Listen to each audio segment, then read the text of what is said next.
Hey, good afternoon, Drew. How you doing? Man, I'm doing good, buddy. How are you? Oh, excellent.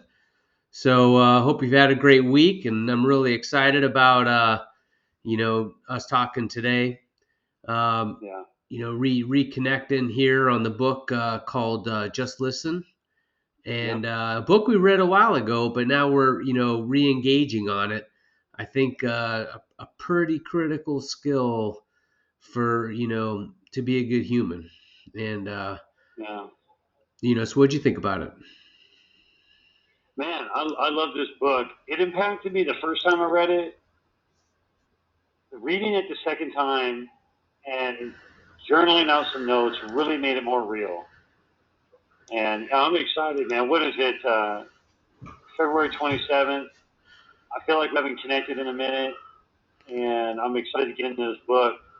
I read something the other day said that 90% of our problems in life will be people problems.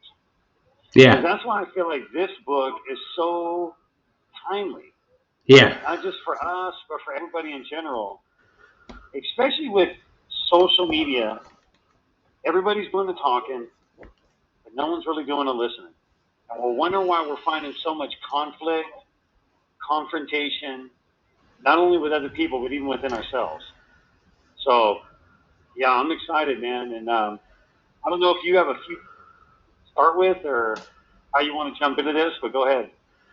Yeah, I like the points you just made there. It's all 90%, about relationships. That's where you get a lot of your meaning as well. What through service, through love, and and if you're not adding value to other people, you know, um, that then what are you doing in this life? Whether it's in the workplace or whether it's in your home, friends and colleagues.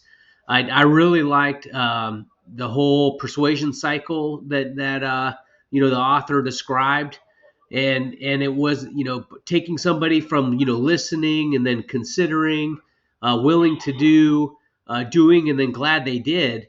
And it's not about what you're telling that person through all those steps, but it's actually what are you getting them to tell you about their situation, so then you can maybe help them on that journey. Because so many times in life we come up new problems, new crises, that we have to wrestle through, whether it's a loved one or colleagues at work, and Yeah. everybody's willing to do stuff, but how quickly can they get past the emotional rejection of the new reality? Where they got to discard the past because now they have some new facts in front of them. They just got in a car wreck, or they just lost a intimate relationship, or a new challenge at work. How can you help that person navigate through the new reality versus resisting it? And so I thought that was a really powerful cycle that he described. I don't know if you feel that in your environment there in the Well, prison, but I see it almost every day here in Honeywell work. But well, this environment is multi-layered, complex type of social environment. So everything that the guy talks about is completely on point. yeah, You brought up a good point.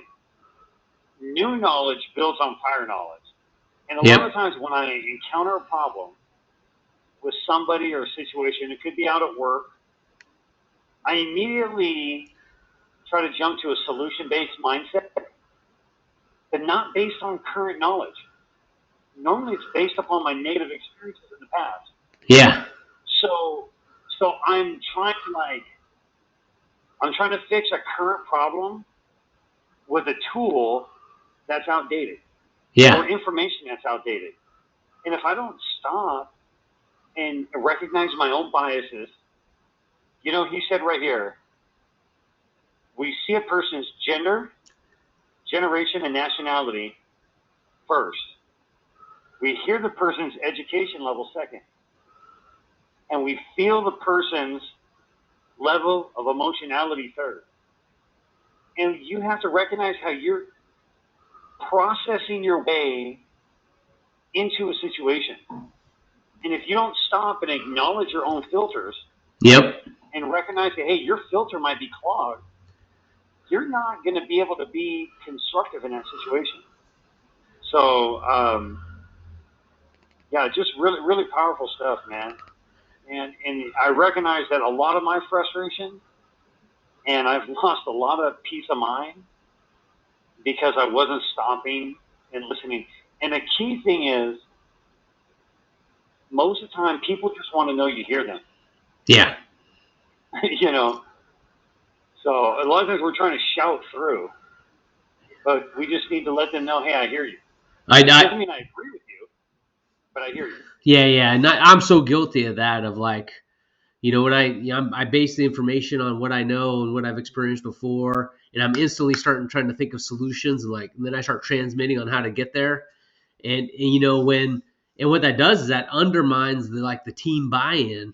Whereas if I would stop and slow down and maybe go forward by asking questions and see what people think, they're probably going to come up with the same darn thing that I'm coming up with, but then they own it, and then they have much more buy-in, and then the journey is so much more smooth rather than the boss saying, "Hey, go do this," And so, right. I think that's a huge big thing for teamwork and collaboration.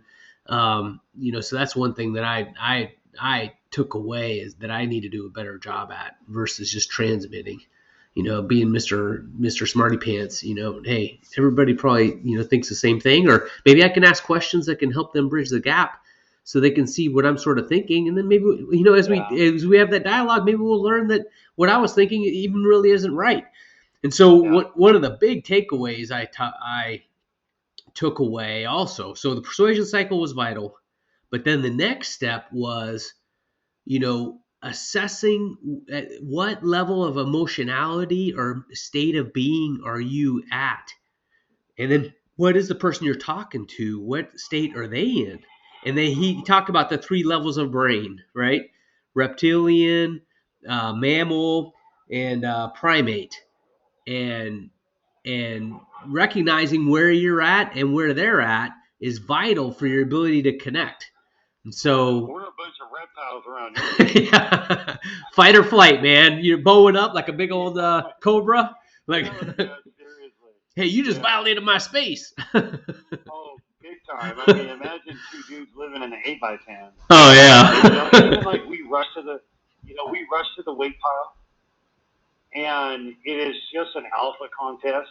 Oh yeah. To get what dumbbells or weights you want, and and it's funny to watch the inner dynamics of 2 people that don't want to relent. Oh yeah. And yeah. So that's that. And you end up not getting a good workout. Yep. Because now you think, hey man, I got this situation with this guy over here. And it coming up with a resolution mindset. And I think a key thing, and we were doing a Bible study this morning, and we were in Romans, but we were talking about humility. And there's a verse in there that says, don't think more highly of yourself than you ought. Yeah. And when I approach a situation, like I got all the answers. Everybody just needs to shut up and listen to me. Yeah. Here you go. Here's the wisdom. It doesn't matter how correct I am. I'm all the way wrong. Because I'm not even going to reach these people. Because there's going to be so much. Oh, let me read this to you. Most people upshift when they want to get through to other people. They persuade, encourage, argue, push, and in the process, they create resistance. Yeah. So a lot of times in my desire to compel and convince, all I'm doing is building a bigger wall. Yep. Rather than stopping and relating. And the thing about the weight thing, guys, is we have little static and conflict over that constantly, is reminding yourself, I don't really need this. You know what I mean? I may want it. This may be the piece of equipment that I felt like I needed, but being a person that says, you know what? All I need is a dumbbell and a spot on the ground. Now the fight's not in me. Yeah. Now it's like, hey, you want to grab it? Can I get it when you're done? Yep. And now I'm already in a positive, constructive. But if I'm so tunnel vision that I need that squat rack, that's my squat rack. there's no way out of that mindset. What did you say? A fixed mindset versus a growth, a yeah. growth mindset. Yeah. Yep. Yep. And Oh, then, you can what get did you into, see in the military? I'm sorry? What did you see in the military? Yeah, sometimes there would be some competition, you want to get past, on an austere mindset. So that there's a fixed mindset where a person might think that they're stuck with where they're at and they can't grow and develop. Even though now I'm like 51 years old, I still try to maintain a growth mindset that like the sky's the limit. I can still grow and learn and adapt. I don't want to be fixed thinking like, oh, my IQ Right. is stuck at where I was at college. I can't get a better job. That's that type of mindset. But then there's another mindset that I learned, I think, from Stephen Covey way back when, and it was like a prosperity or you can have an austere mindset, like there's not enough resources for everybody to succeed, or you can believe that everybody can be successful, right? And if you have Mm, that type of mindset, like, hey, yeah. okay, you can have the 50 pounders, I'll take the 40 pounders, and I'll still get the same Yeah. workout because I'm working the same muscle group. I'll just do more sets or whatever. And if you Yeah. can go through life with that, and where you're collaborating and you're maybe giving up a little, space and sharing, I think that'll go really, go a far way. Yeah. Um, yeah, so I really like the reptilian, fight or flight. That's all about survival. And it's like, Yeah. remember, we read another book. I can't remember what the name was, but the guy talked about uh, power, principle, and purpose, like three levels of, ways you can live your life.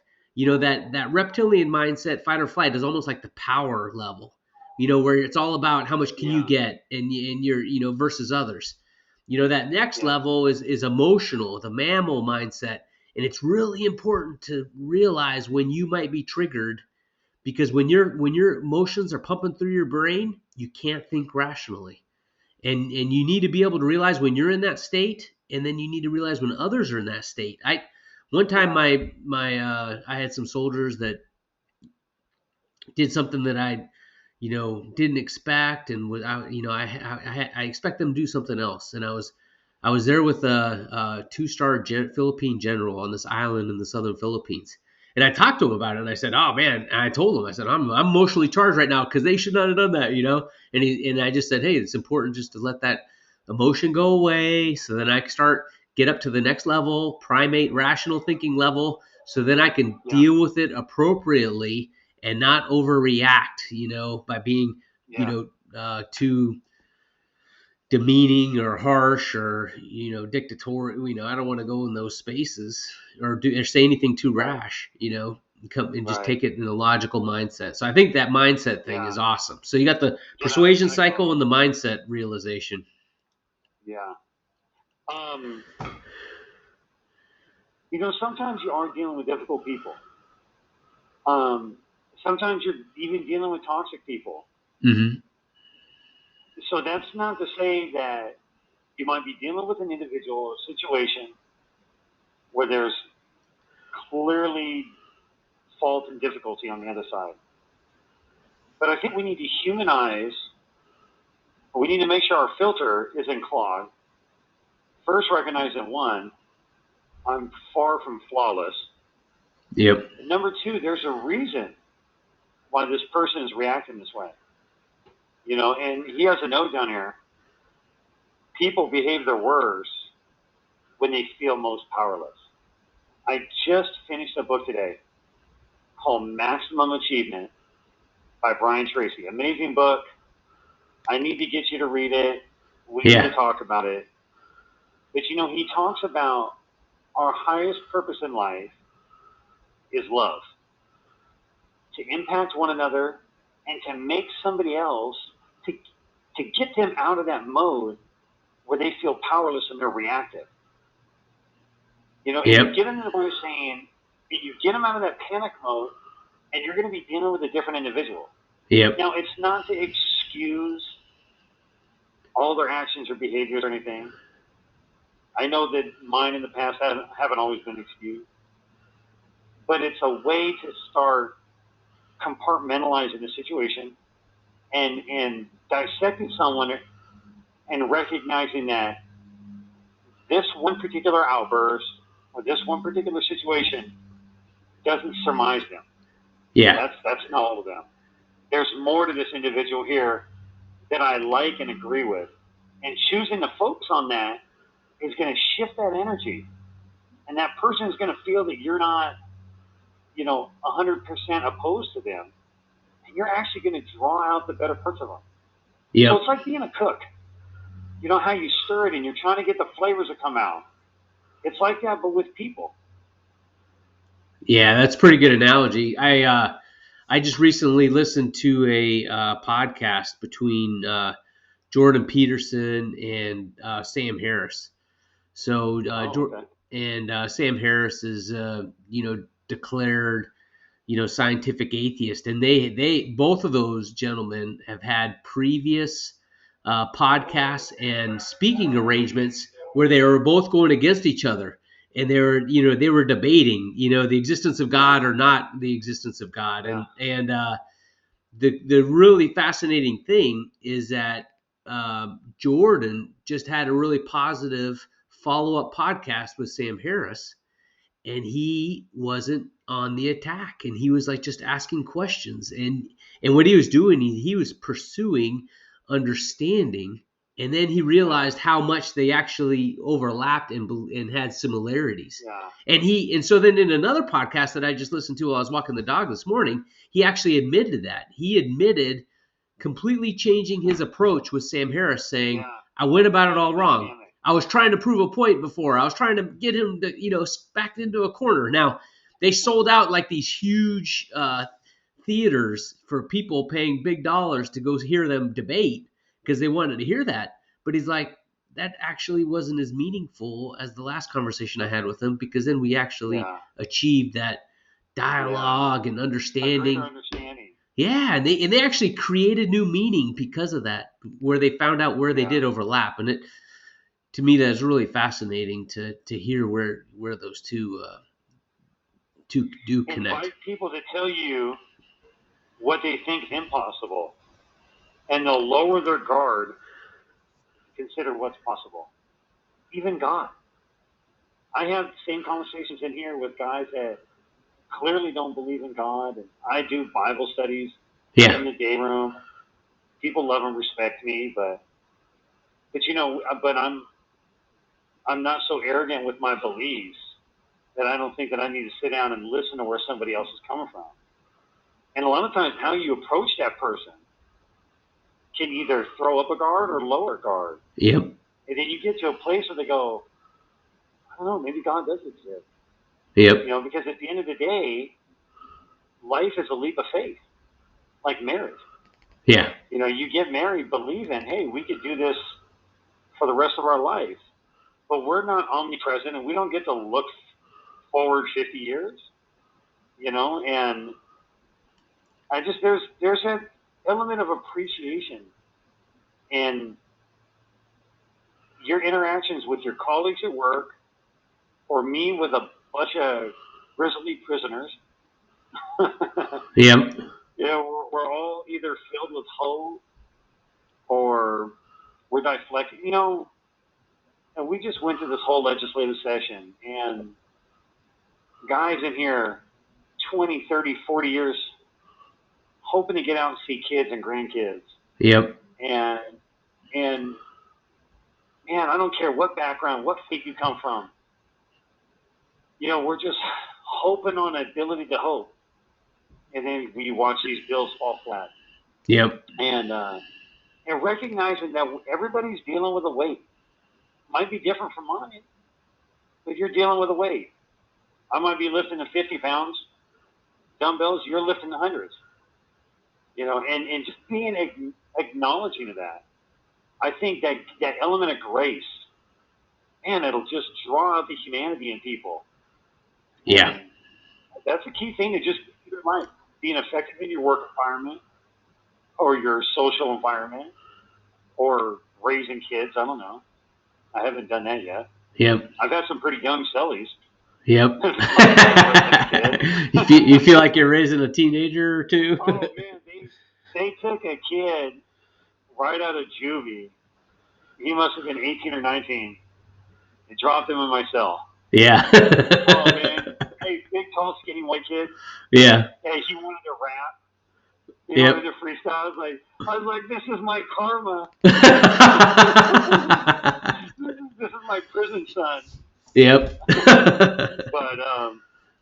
But yeah, man, it was learning how to love and appreciate people and recognize that even negative situations, they're just a gift in disguise, and they're meant to teach you something about yourself, other people, life. And it's not that it's not hard, but you got to remember there's a jewel in there somewhere. Oh yeah, and you got to be humble. You got to be ready and willing to learn and grow. And I've had um, with some health issues in the family, a challenging year, and things don't always go as well as you would like, in the workplace. Yeah. But you just got to learn and grow from it. And when you get that feedback on ways you can improve, take it to heart and really try to reframe on how you're going to move forward. Some other key aspects, to the, you know, to really just listening, is making other people feel felt. When you really do listen to what, their experience is, and drawing that out of them through questions, and trying to understand and walk in their shoes. Because then they feel felt, then they feel like that, okay, I got somebody that can help me on my journey and where I'm at.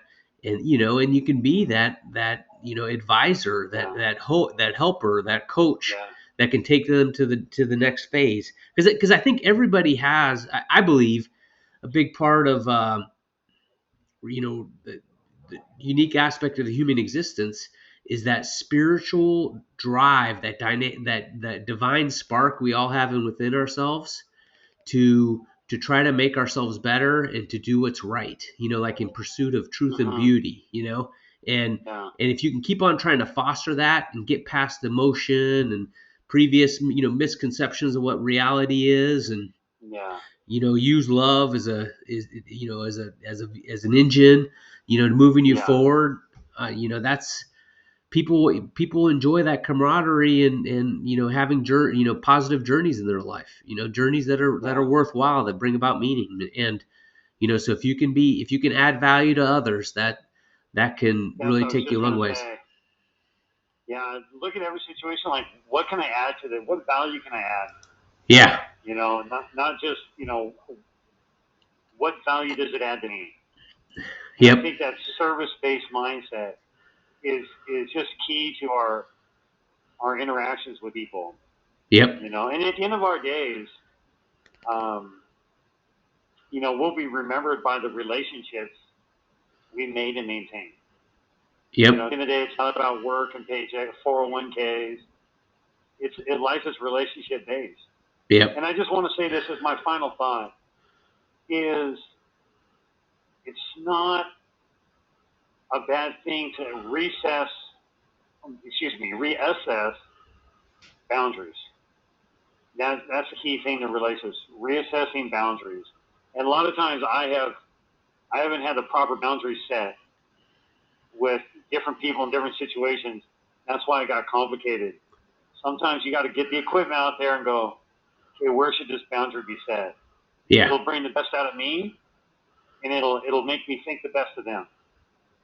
Yep. And I think the way to do that, is to always be truthful and always be seeking truth and candor with others. We just went through some training at work where they talked about the importance of candorful conversations, because you don't want to be, as a manager, you don't want to be trying to manipulate things, or you don't want to be, dictatorial and oppressive, but you want to be, give, straight, clean cut feedback so people can take that and learn and grow from it. And, so candor is a key thing. And you can't deliver that candor unless you're a person of character and they trust you, And so you have to have it inwardly.